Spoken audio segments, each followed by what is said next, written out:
Hello welcome छ तपाईहरुलाई मनिषाको अर्को नयाँ भिडियोमा अनि जय मसी सबैजनालाई।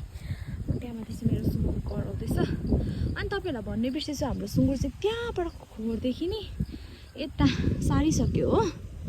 अनि हेर्नुस् न कस्तो मजाले यो फुलहरु है कस्तो मजाको देखेको मलाई त कस्तो फोटो खिचौँ लाग्यो। तर अफसोस मेरो फोटोग्राफरै अहिले चाहिँ उतातिर गइरहनु भएको छ। हेर्नुस् न कस्तो राम्रो देखेको। यो चाहिँ चिलाउनेको हो। यो चिलाउनेको फुल हो झरेको। कस्तो मजाको देखेको। हेर्नुस् न झन् टाढोदेखि कति राम्रो देखिरहेछ है। फुलै फुलको बिछौनामा आधा ब्युजी आधा निदाउँछु भन्ने गीतको पो याद आयो। अनि त हेर्नुस् तपाईलाई अरू कुरा पनि देख्नुहुन्छ। अस्ति मैले रोपेको रामभेडा यस्तो भयो गाइस, यस्तो भयो। यस्तो राम्रो भएको छ। अनि मैले यसरी यसलाई ठाक्रा लगाइदिएको छु। अनि बारी पनि दिएको छु गाइस। अनि मकै यस्तो मकै पनि एकदम राम्रो भएको छ। यति मकैले हामी दुईजना बुढाबुढीलाई काफी। यहाँ पनि छ के बोराहरू छ। अलिकति मेरो आजको भिडियो चाहिँ लामै हुनेवाला भयो।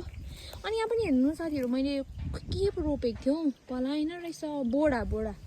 अनि अस्ति रोपेको यो यतिको भयो है। यो ड्याङको चाहिँ एकदम सप्रियो।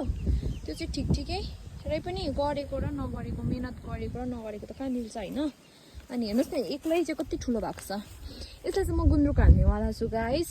यो यसको चाहिँ मुला चाहिँ अचार। अनि यता चाहिँ मेरो खोर्सानी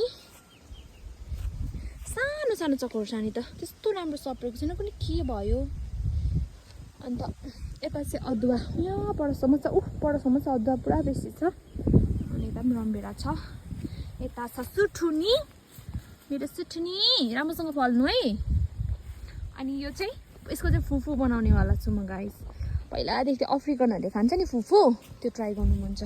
सिबल तरुलो ल यावाची ओन्गानी bye bye. Thanks for watching Tata.